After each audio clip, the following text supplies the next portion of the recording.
Hello hello and welcome everyone, welcome to the channel. क्या हाल है आप लोगों के? फुल ऑन मौज मस्ती चल रही है कि नहीं? सबसे पहले मुझे ये बता दो। और आज हम पढ़ने वाले हैं हिस्ट्री का पहला chapter, how when and where. बहुत ही मजेदार चैप्टर है। एक्चुअली ये हमें हिस्ट्री की कुछ खास चीजें बताता है।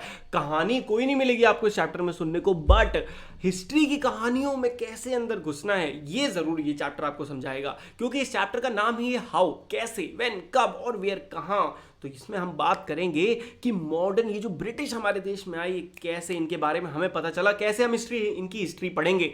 तो मजेदार चैप्टर है। और हाँ, ये मैं आपको बता दूं, आप देख रहे हो भाई जीत बैच, जहां पे आपके क्लास 8 का 100% एवरी सिंगल सब्जेक्ट का सिलेबस कवर होने वाला है इसी चैनल पे, फ्री ऑफ कॉस्ट। आपको और मजे के लिए करना क्या है, डिस्क्रिप्शन में जाके टेलीग्राम ग्रुप को ज्वाइन कर लेना है। वहां पे आपको सारे डिटेल्स मिल जाएंगी और आप मेरे से लाइव बात कर पाओगे, मतलब मस्त चैट कर पाओगे, डाउट्स पूछ पाओगे, जो चाहे कर पाओगे। ठीक है, नोट्स आपको मिल जाएंगे टेलीग्राम ग्रुप में और वेबसाइट पे। तो बस उसके लिए भी डिस्क्रिप्शन है जिंदाबाद, कमेंट सेक्शन में भी डाल देंगे। चलो अब और विदाउट एनी डिले शुरू कर देते हैं चैप्टर जी। चक दे फट्टे बल्ले बल्ले। बहुत इजी चैप्टर है, ऐसे ही पढ़ेंगे आपको लगेगा ऐसे करके चैप्टर खत्म होना चाहिए। ठीक है, प्रॉमिस है। तो भाई सबसे देखो, क्वेश्चंस के फॉर्म में हम इस चैप्टर को पढ़ेंगे। Question number 1, how important are dates. भैया डेट्स कितनी इंपॉर्टेंट है और हमें क्यों पढ़ रहे हैं यार, ये इतनी हिस्ट्री में डेट्स क्यों याद करनी पड़ती हैं? अरे देख समझो, हिस्ट्री की बात करें तो पहले, आज से कुछ 100-200 साल पहले हिस्ट्री को लोग माना करते थे डेट से।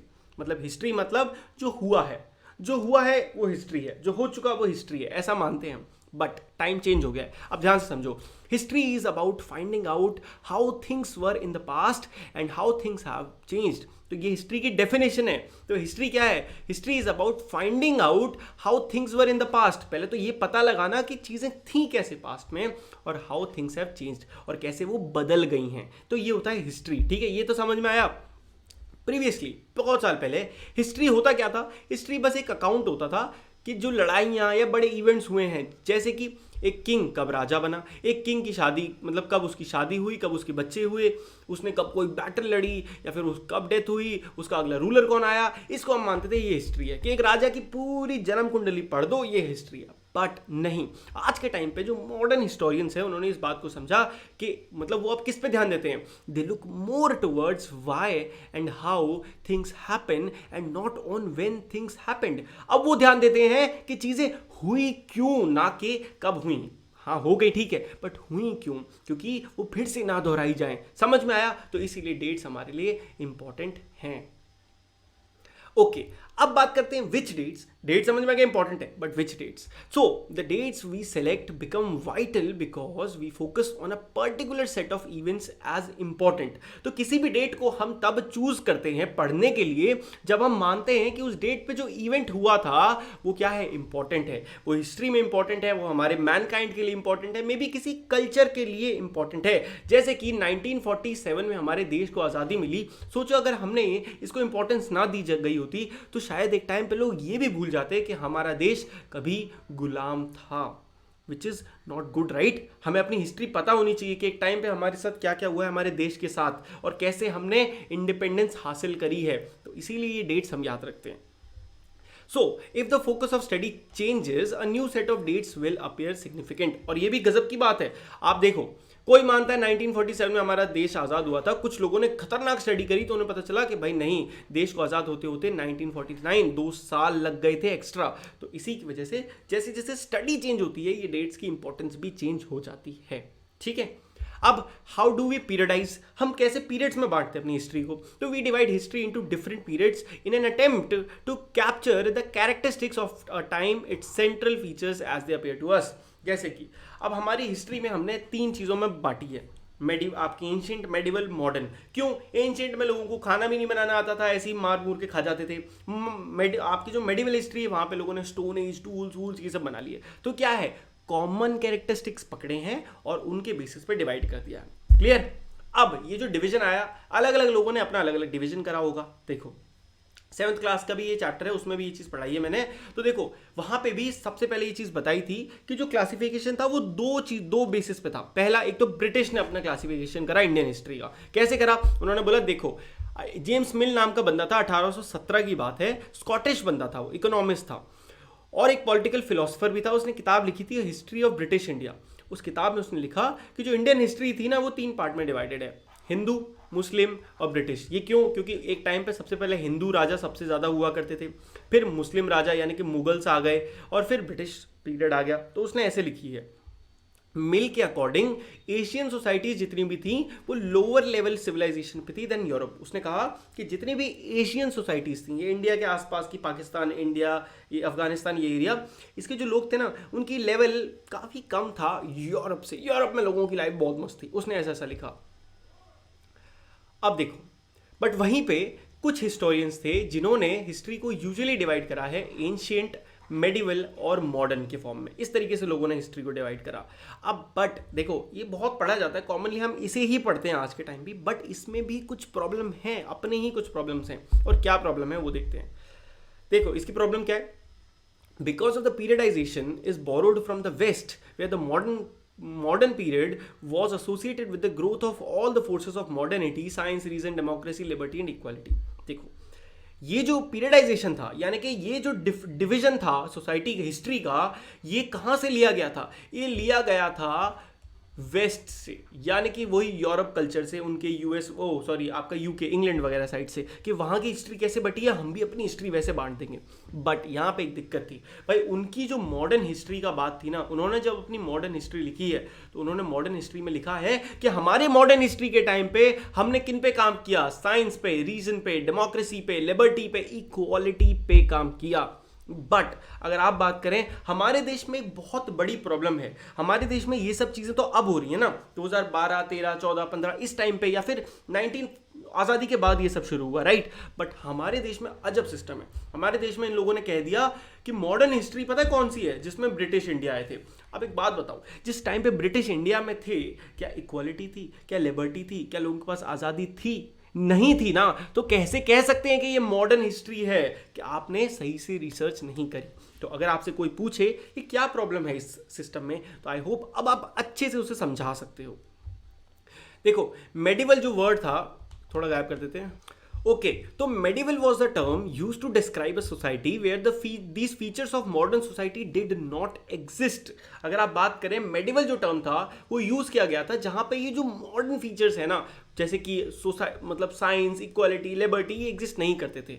अब many historians refer British rule period as, अब देखो यहां पे एक डिफरेंस आ गया। बहुत लोगों ने कहा एंशिएंट, मेडिवल, मॉडर्न, बट कुछ हिस्टोरियंस ने बोला नहीं, एंशिएंट, मेडिवल और कॉलोनल। क्या?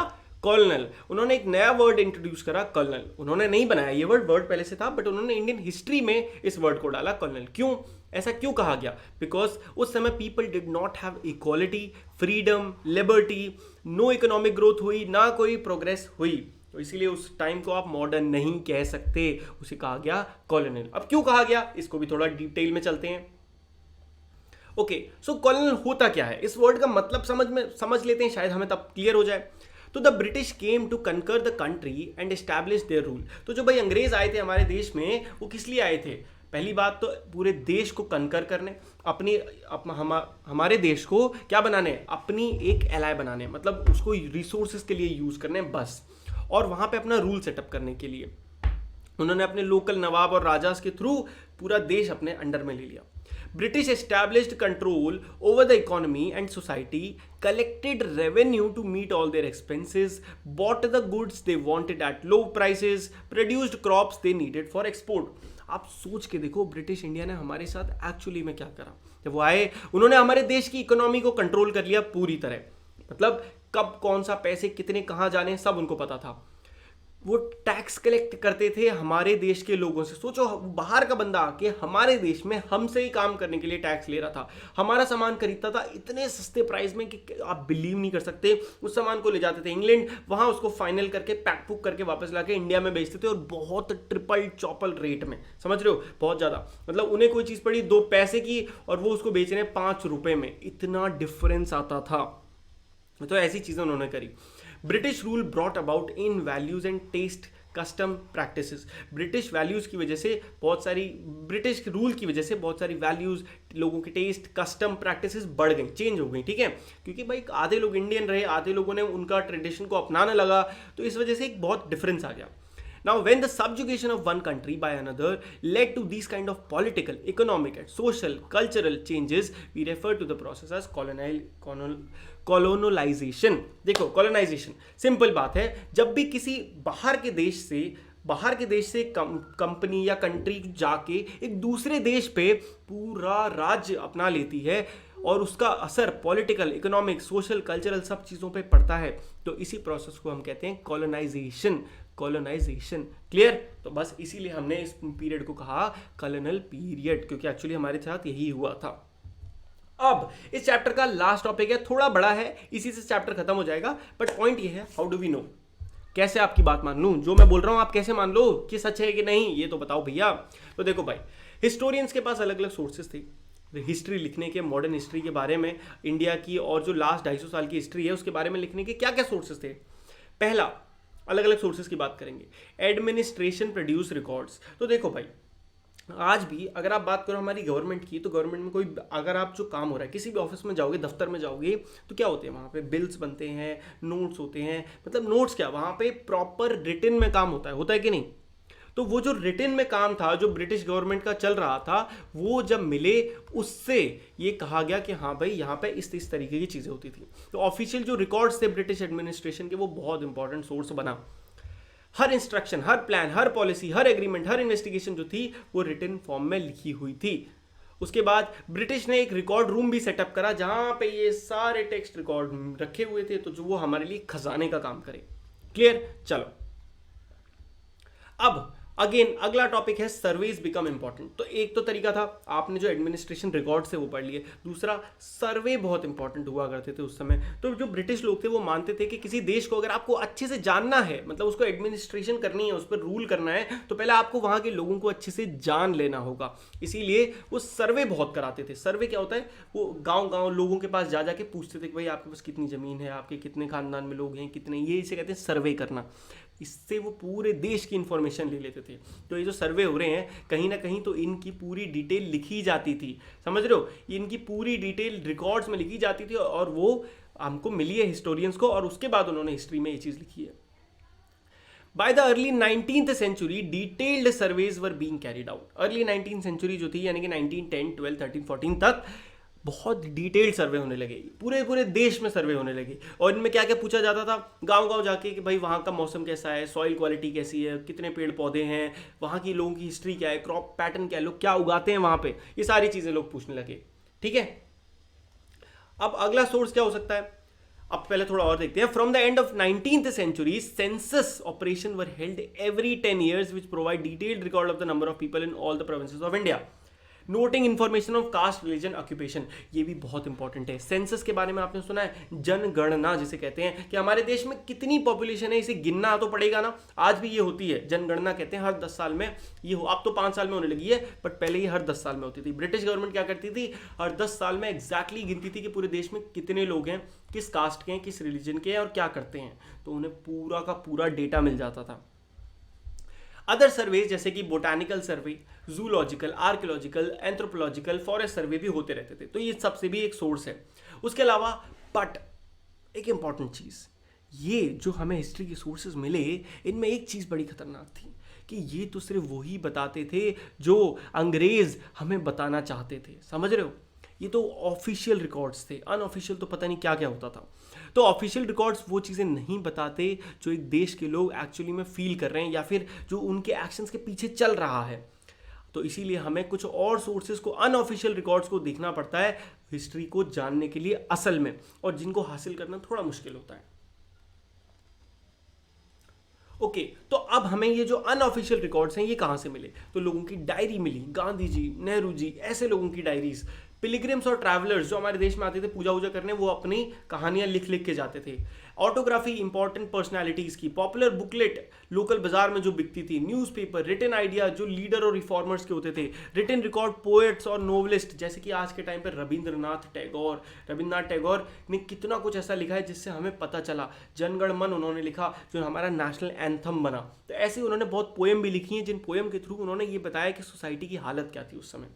ठीक है, चलो लेट्स मूव फर्दर. और ये लास्ट है कि भाई अगेन लिमिटेशंस क्या हैं अनऑफिशियल रिकॉर्ड्स की. तो they were produced by those who were literate. एक तो दिक्कत ये थी कि जो अनऑफिशियल रिकॉर्ड्स थे वो सिर्फ वही लोग बना सकते थे जो पढ़े लिखे हैं। अब भाई कुछ दिक्कतें तो उनको भी होती होंगी ना जो पढ़े लिखे नहीं है, पर बेचारे वो तो लिख भी नहीं सकते क्योंकि उन्हें आता ही नहीं था। From these we can't understand how history was experienced and lived by tribals and peasant। इसकी वजह से क्या हो गया, तो जो बेचारे ट्राइबल गरीब लोग थे उनकी एक्चुअल फीलिंग क्या थी, वो क्या फील करते थे, उनकी क्या प्रॉब्लम्स थी, वो तो हम कभी पता लगा ही नहीं पाए टिल डेट। वर्कर जो माइंस में काम करते थे और ये सारे लोग, ठीक है। तो इसी के साथ चैप्टर होता है समाप्त। वीडियो अच्छी लगी हो तो क्या करना है, फटाक से वीडियो को लाइक ठोक देना है एंड चैनल को सब्सक्राइब कर लेना है। अगेन बता दूं भाई, अगर आपको इसके नोट्स चाहिए तो फटाफट टेलीग्राम ग्रुप ज्वाइन कर लो और मुझसे लाइव चैट भी कर सकते हो, डाउट्स पूछ सकते हो, कोई दिक्कत हो तो टेलीग्राम पे आ जाओ यार, पूरा बैच ज्वाइन करो, फुल मस्ती के साथ पढ़ो। मिलते हैं नेक्स्ट वीडियो में, गुड बाय, टेक केयर, मौज मस्ती करते रहिए, बाय बाय।